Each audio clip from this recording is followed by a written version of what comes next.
How do you become authentic? What is authenticity? So authenticity is, it's got a energy or quality to it that is easeful.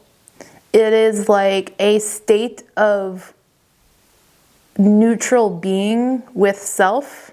And so in the process of becoming authentic, we will inevitably express a lot of different energies.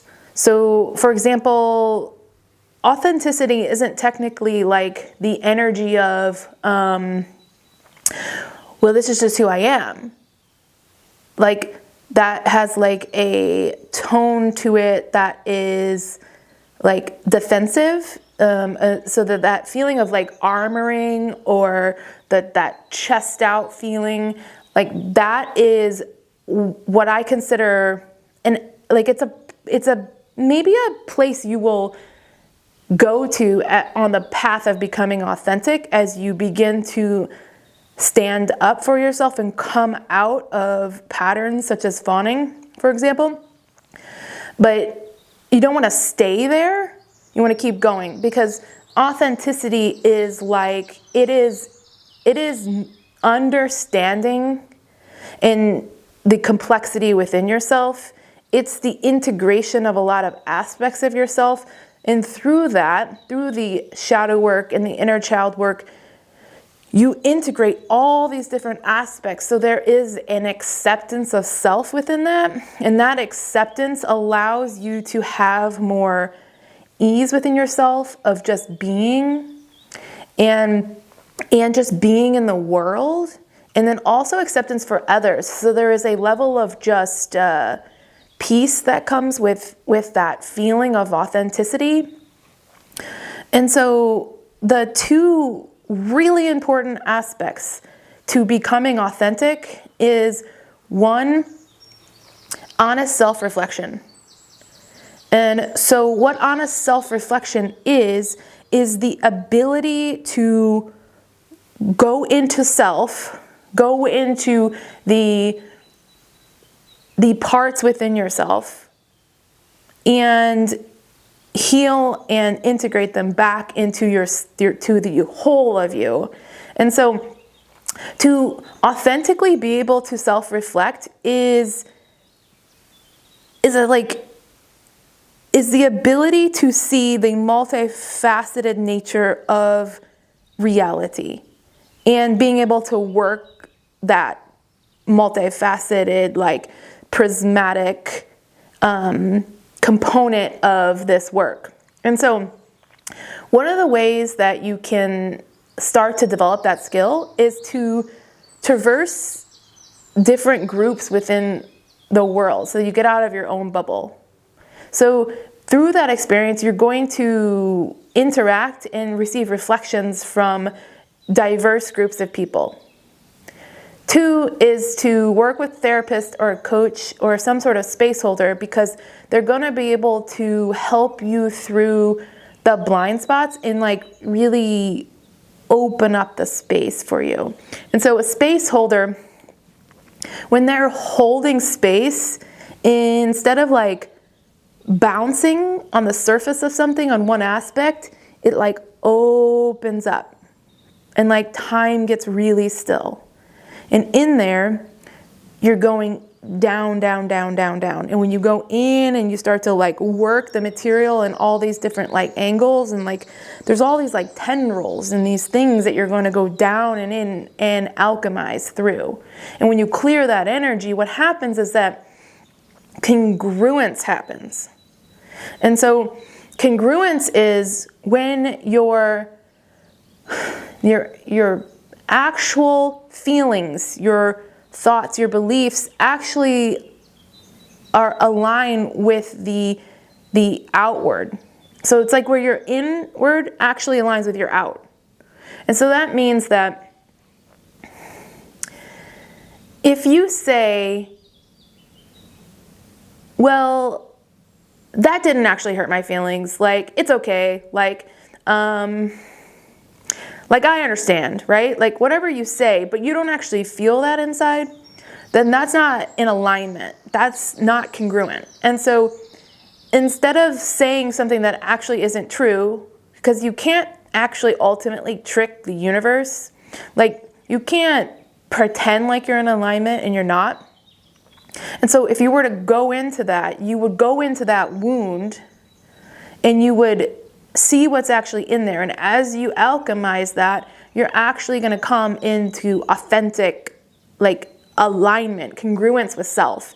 And the more you're in congruence, the more authentic you actually are. Because the false statement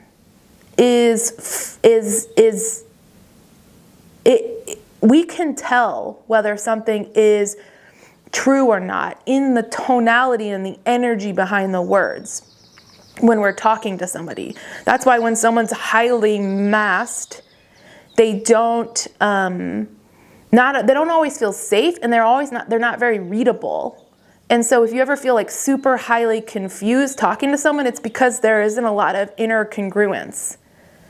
But when someone's like authentic, you can sense when someone has met the depths within themselves and accepted it.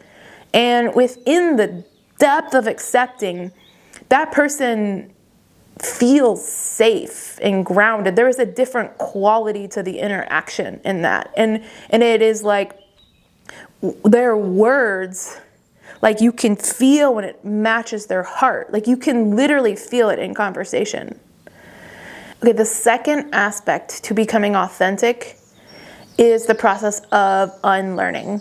And this could be called deprogramming as well. So we are, from a young age, programmed by the culture, our family of origin, like family, extended family, whoever we are in contact with, whoever are like our influences from a people and actually from institutions as well. And so these things and people, they reflect to you who they think you are and how you should be. And we do the best we can to manage that when we're young because we don't have control over changing it. Or not, like, we want to receive love, so we adapt to it. Now, as adults, we can choose to hold on to that programming or release it. But if the more we hold on to it, the more that it's like we are covered up. And so when we start to remove those things, we just access our authentic self in there, in our expression. And it can feel like they can be really subtle experiences. They can be really big experiences as you go through this process of like deprogramming from the culture. And the programming and the culture is so dense that I do believe that we can't ever completely deprogram ourselves. And it's like an ongoing, lifelong process because if we are in the culture, we are interacting with it. And within that, there is like, you get influenced. Your psyche gets influenced by what you take in. And so it's a very deep process, but I think initially there is this like these, I guess, easier to access levels of deprogramming, and that is, it's a process of looking at how your masks have been built and starting to decompose them and reform them. So this process can look like looking at how you are incongruent with your speech.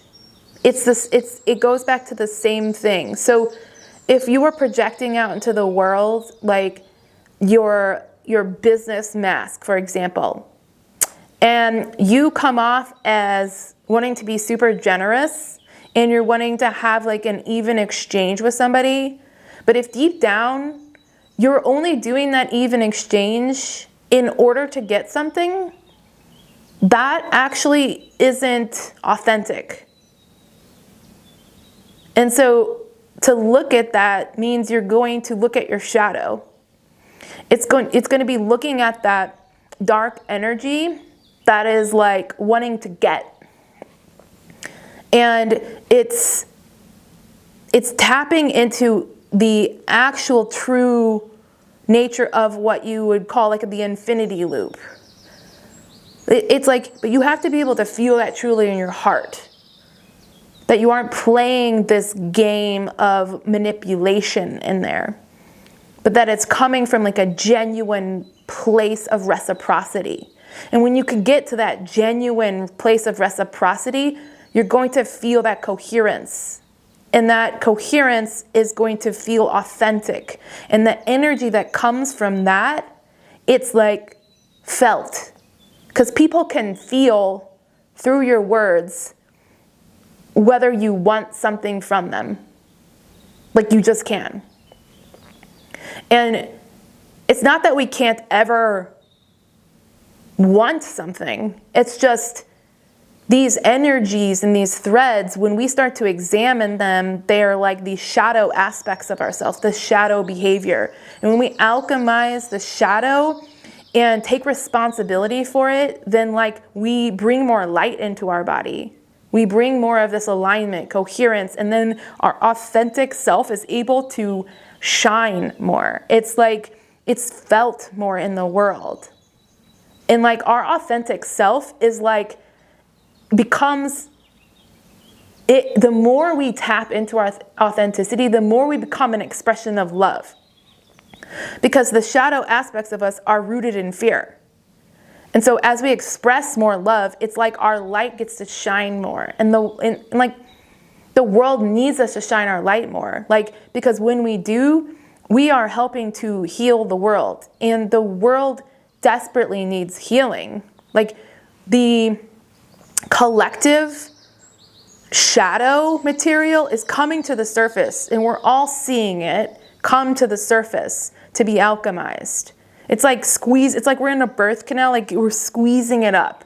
And so we do our part collectively by going into ourselves and doing honest self-reflection, which is like that in every interaction we have with somebody that is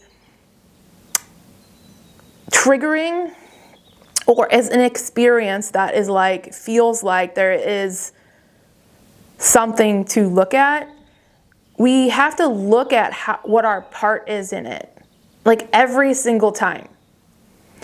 And that even means when somebody like harmed us.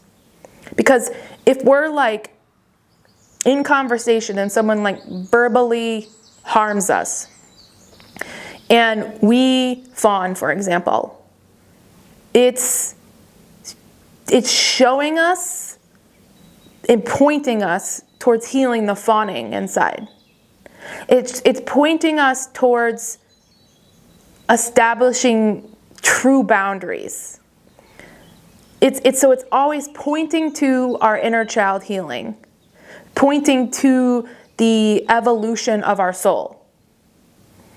And so that authentic self-reflection is like an unlearning, or like those are the two things that I think everybody needs to be focusing on moving forward to be able to individuate, to become the next version of themselves, to help their own dreams come true, but more than that, help the collective dream evolve.